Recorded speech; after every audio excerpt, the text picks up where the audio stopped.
Lobby group Amnesty International has urged the Democratic Republic of the Congo government and the United Nations to take urgent and concrete measures to protect Denis Mukwege, a doctor and Nobel Laureate who is receiving death threats.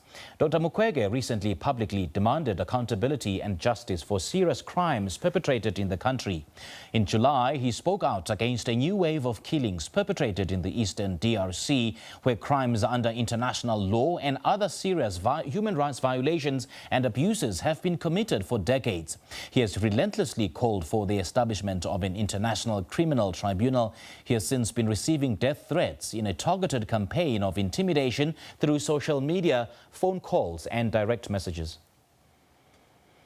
African Affairs analyst Nixon Katembo is keeping a close tab on events around this developing story, and he joins us now via Skype. Nixon, a very good evening to you. Thanks for joining us. Welcome. Good evening to you, Simpiwe, and good evening to the SABC viewers. Just how serious are the threats on Dr. Mukwege's life? Dr. Mukwege's life is facing serious threats based on issues that you have just spoken about in your introductions, and given his position as a physician and a doctor who has been actually facing the brunt of those who have been affected by the war in the Democratic Republic of Congo. You recall that this is a specialist gynecologist who his main work looks at repairing mostly women and children, girls especially, who have been tortured, some of whom have faced a serious atrocity, including, serial rape by soldiers and mostly rebel groups, and including, for instance,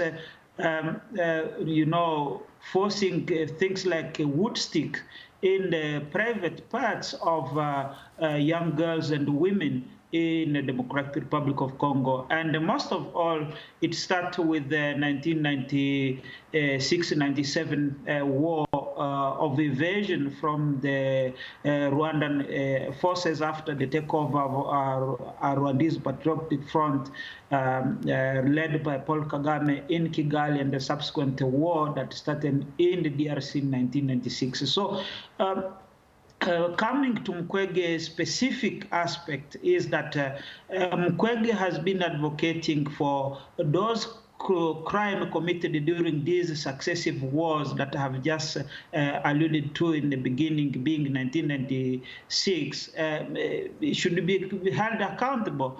And he have specific mentions about Rwandan troops led by the former Rwandan Defense Minister James Kabarebe, who was actually became the subsequent Army Chief of Staff after the takeover of President Laurent Kabila in Kinshasa, left a trail of destructions, especially of women and girls in Eastern DRC. And one of such is the massacre that happened on the 24th of August in 1998 in Kasika, around 80 kilometers south of the town of Bukavu.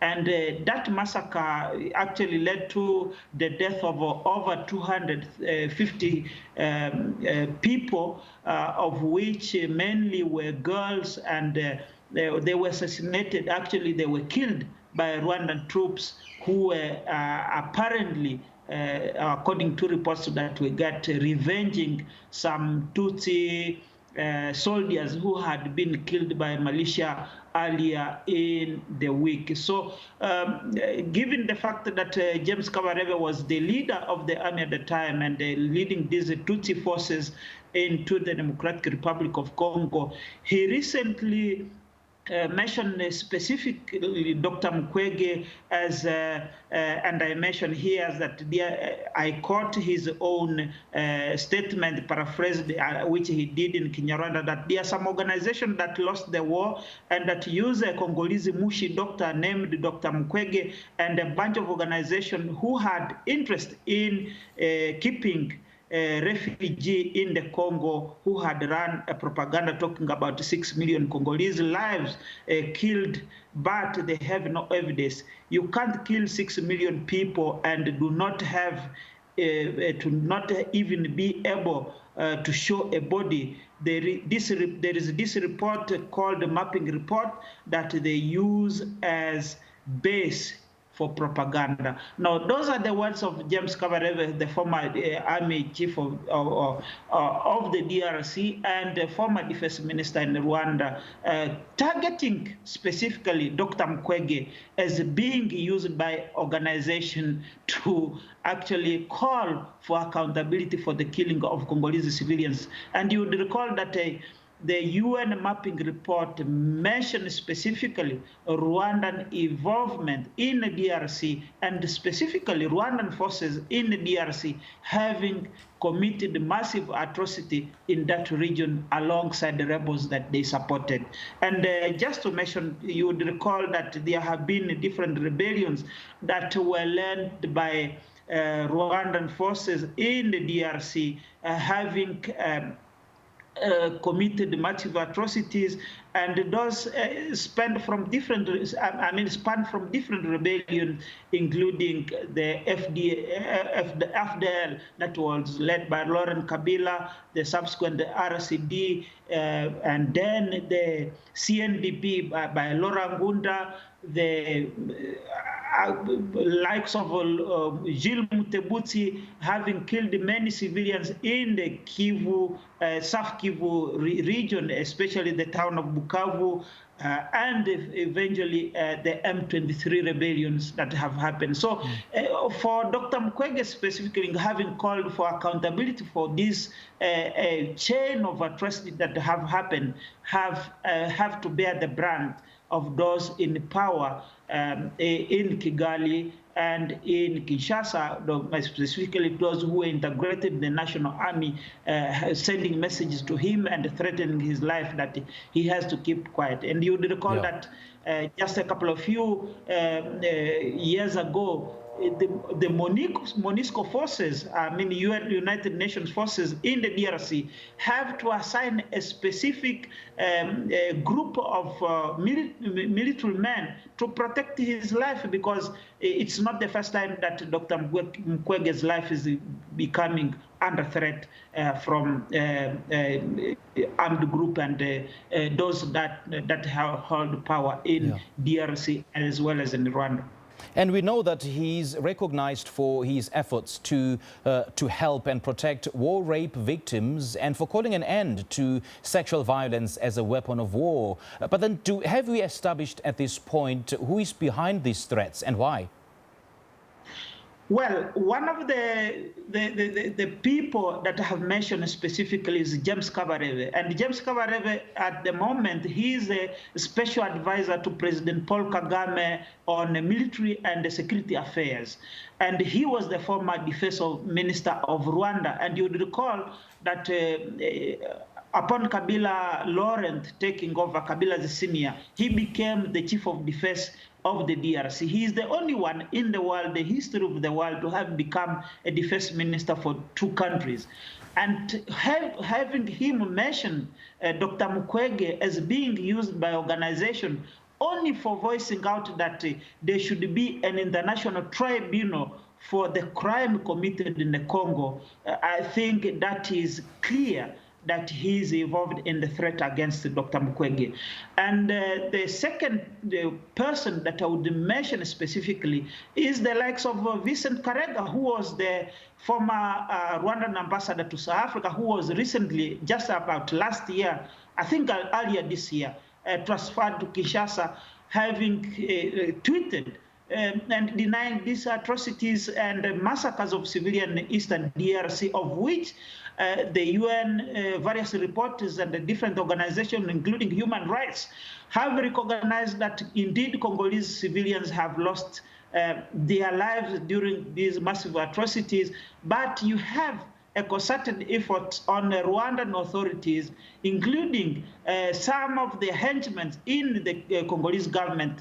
You would recall that the mixage and the different negotiations that happened subsequent to different rebellions that happened in the DRC allowed an infiltration of the DRC government from those who were seen as so-called Banyamulenge getting into the DRC army, and including government, actually who are proxies of the Rwandan government into the DRC. And these are the very same agents that have been having, a hit on Dr. Mukwege's life and trying to eliminate him by all means to silence his campaign for calling for justice for the people of the Congo, especially those in the East.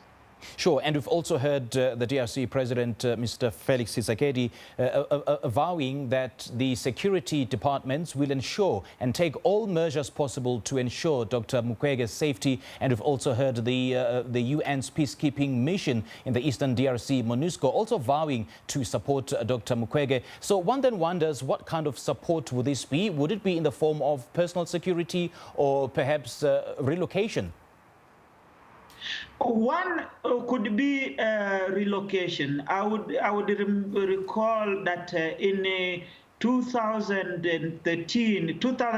and 13, Dr. Mukwege actually had to flee the Democratic Republic of Congo to go to Belgium for his own safety, and his family was actually evacuated from Bukavu in the South Kivu province, just for the fear of his life because of numerous attacks that he was facing and the threat that he was facing at the time.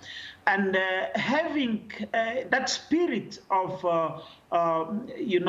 serving the people in that region, he had to come back.